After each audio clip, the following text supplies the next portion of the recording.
无数，前面一过年们世世道道唔搞事开，非错个，今日子唔搞事开就俺们去试试想，世世道道今家子打起了我。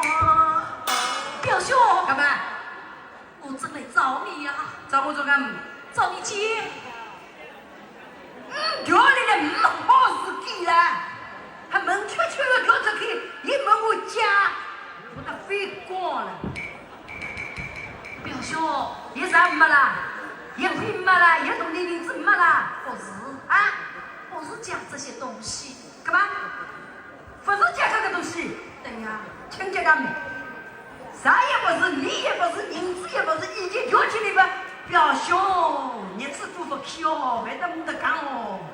他今日子讲没得不小气啦，他讲个么子，他啥也为起，你也为起，动你银子也为起，他我了一讲唔好本家。什么时候开口呀？那慌了哟。那表兄，说出来你不要骂我。这话讲里我，他搞出来叫我小骂鸡我，你几时叫你讲我个忙过啊？我这有妈妈了，皮皮都小有啊，不管我这身马，不管这身高，我不得你个要你家的。我今天是来嫁过喽，不刚不下本喽，嫁妻子来的。干嘛？嫁妻子来的。你再搞句错，嫁妻子来。人高，你唔搞呗？能说的有梦。刚个门我家我讲不出口，讲不出口，就你过来，讲刚个门我家老一个个，老死的没听说过个。表兄，我知道嫁妻子是荒唐，可是我有难处说给你听。门别人家老以为有难吃，对呀，那干么难吃你过来？娘子死了，我心中烦闷。今天到解放上山门西，你道我碰到了谁吗？碰到了我岳父大人呐。反正个老家人，是的，他就问我来做啥？我女儿已经死了，你有没有再娶妻子啊？陈飞公啊，我屋里向穷人家家子哟，赶紧过本我哎，还不讨伐你不贴光呢？这样子我没有面子，也伤了岳父的心，所以我就骗他。我说岳父大人放心，我早就想开了，我已经配了妻子了。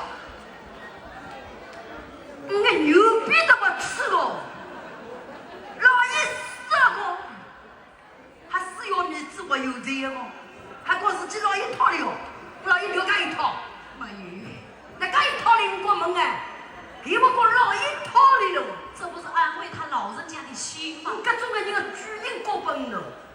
那你知道他怎么说吗？给他生公公，他说：“好啊，好啊，既然你起来妻子了，你的妻子就是我的女儿，那我今天就是我的寿日，你们夫妻两人为我来摆寿来。”我就追也追不着他，他就走了。